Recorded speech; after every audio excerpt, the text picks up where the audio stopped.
Я думал, в 40 лет меня уже ничем не удивить. Но нет. Смотрите, взял кусок обычного батона, маленькую такую чайную ложку. Смотрите, берем вот так, придавливаем, хорошо придавливаем. Получается вот такая вот выемка.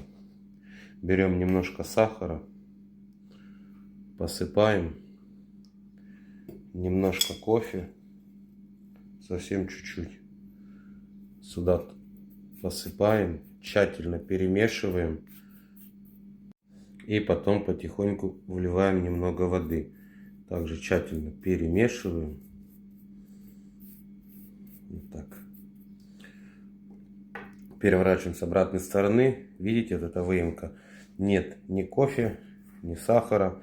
И вот этой стороной, где у вас седые волосы, прилаживаем к голове. И ваши волосы моментально становятся натурального цвета.